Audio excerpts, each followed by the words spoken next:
he wrote an article about my singing, um, Oh, great. and then he uh, asked if I would go on to here. And I said, Fantastic. why I'm not? excited. I'll ask you a lot of questions. Let's get started. I think everything's streaming. Hi there. My name is Peter Murphy Lewis. Welcome to LTC Heroes, short stories from the front line of long-term care, where we interview the heroes, the frontline workers of this beautiful industry to get to know them a little bit better. I like it because I want to recruit some people into this amazing field, and we get a little bit of exposure of what these heroes are doing for their long-term care organizations. Today on the show with me, I have George Alexander Smith, and as you might have heard at the intro, George is not just your average dietary aide. He's also a singer from Johnstown Point. George, welcome to the program, and tell me a little bit about yourself and how you got into long-term care. Yeah, no. So uh, I just moved here about 6 months ago. Saw the sign and thought, why not give it a try? So I jumped right in, and I like to sing on the job. So we'd have music going in the back, so I'd sing while I worked. And What kind of? um, I got to interrupt. What kind of music? oh no, I all kinds. I like listening to almost all genres. The only kind I'm not too big on is like screamo and like gangster rap. Those are the only And two. That, and, and do residents sometimes put in requests like it's karaoke night? um, I'm not opposed to it, though. They can't hear the music in the back. This is in the kitchen. I Oh, wish they okay. could, though. Yeah. I wish they could. That'd be And be a do lot you of ever go out and sing for the residents? fun. We're trying to plan something like that now. Actually, we're trying to get a like a day of music where we can have So everyone meet up. And you were just driving by Johnstown Point and you saw a sign and you said, let's go check it out. What were I'm excited to talk to you because it's not often I talk to someone who's a rookie or I am as well. I just did my CNA certification. So it's not very often I get to talk to a rookie. What were your perceptions of long-term care 7 months ago? And when did you realize that it was a unique, lovely place, very rewarding? so, um, I've worked a lot of fast food. And I wanted to when I came up here, I wanted to work something that wasn't something different. I wanted to do something different, and working at Johnstown Point, it's a way for me to not just work, but to help others and take care of people who need the help.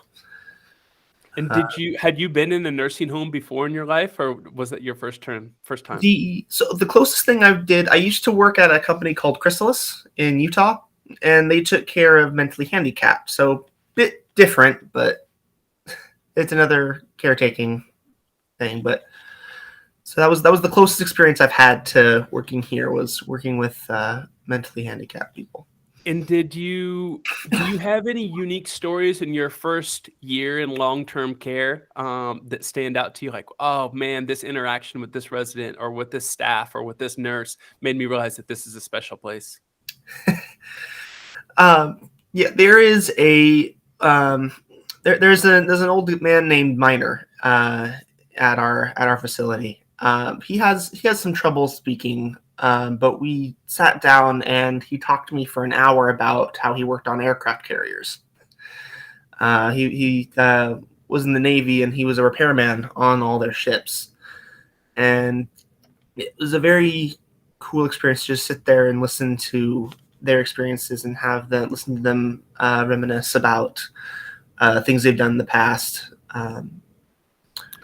What's special about it for you? I know for me, sometimes I can relate to hearing my grandparents. The other thing is it makes me think about, my parents are getting older and I want someone to listen to them. What is it about you at the emotional level that says, listening to him, hearing that was important for you that day? Um, like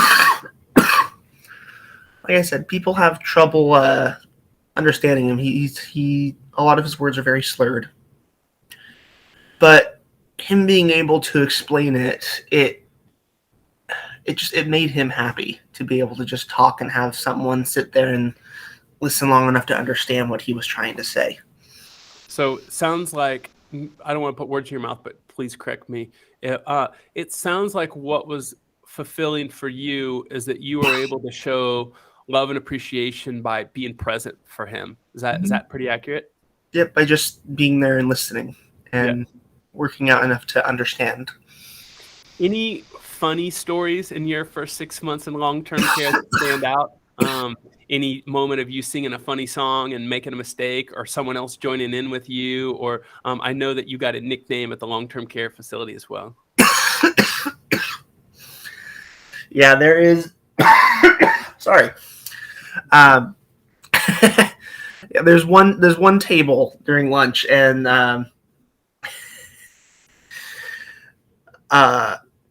yeah, they call me Chuckles, because a lot of the times when I'm serving the food and stuff, I usually laugh a lot.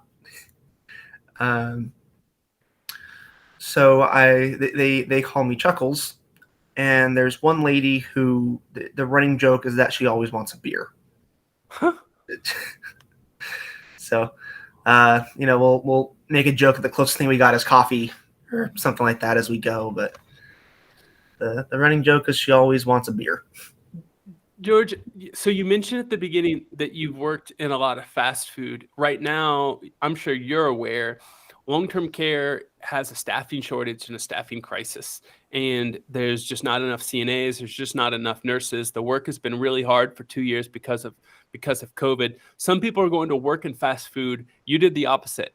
You went from fast food and you came and worked in long-term care. Can you try to explain what is unique or what's rewarding about long-term care, especially contrasting it with your previous work in fast food?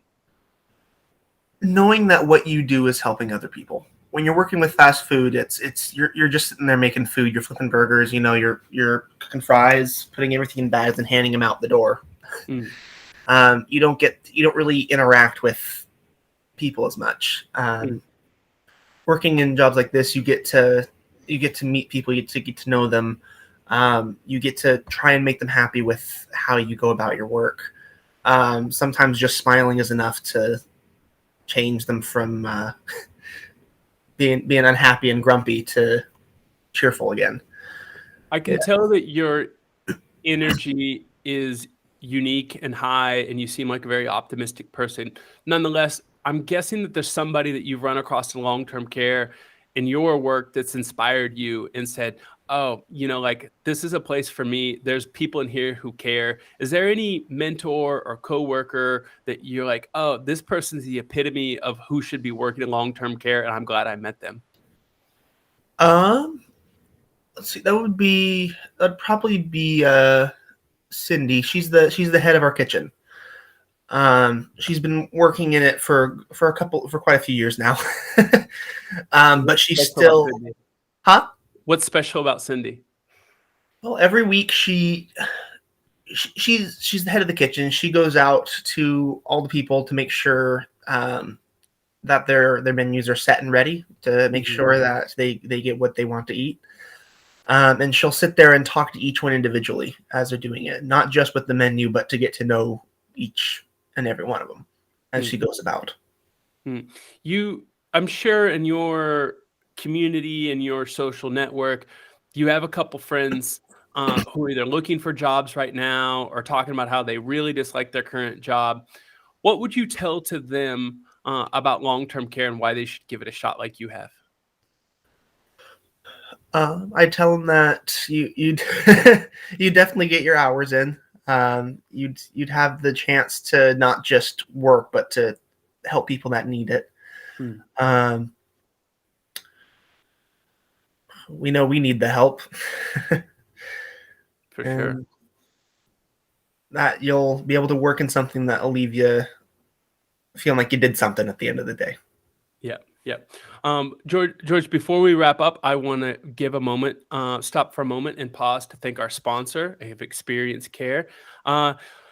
Experience Care is an amazing EHR that dates back to 1969, and they have free online training for your staff that will help you refine your workflows. For fantastic customer service, amazing training, and great workflows, go check out experience.care.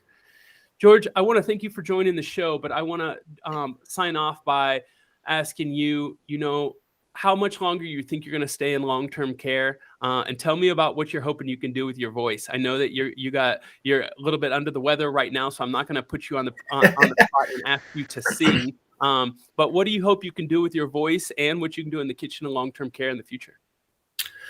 Well, I hope that I plan on staying in this business for at least another year and a half to 2 years. That's when I finish school, and What are you maybe longer studying? afterwards. I'm studying game and web design. Oh, wow. Yeah. Not the average person in the kitchen at a long-term care facility. No. Yeah. So I plan on working here at the very least until I finish school. At least until I can find a job with my degree. But I'll probably end up working longer than that, just because I enjoy it. With my voice, I'm hoping. So what I usually use my voice for with the residents is when one passes away, I'll sing as they are brought out. So what they're trying to do is have each person choose a song that they would like me to sing when that happens. So that way it's unique for each individual. That's beautiful. Can you think of a song that you've sang when someone's passed? Right now it's just one, which is Amazing Grace, which they actually have a recording of that on Facebook if you go to the Johnstown Point. I'll share that in the show notes.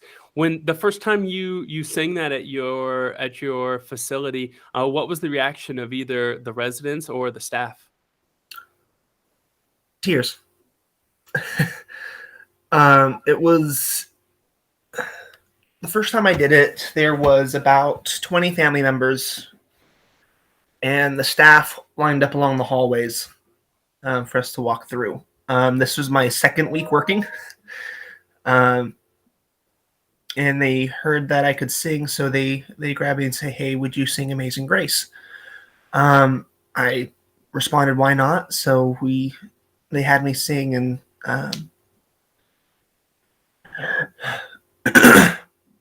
it wasn't sadness. That's not why everyone was crying. It was a very beautiful experience to be able to sing for the family of those passed. It was more of a comfort to everyone there. Amazing. Thank you, George, for sharing your story and for chatting about your first year in long-term care. And I hope we can stay connected in the future. Yeah, it'd be awesome. Get better, and thanks for all your singing and your song in our industry. Take care. All right, thank you. You as well.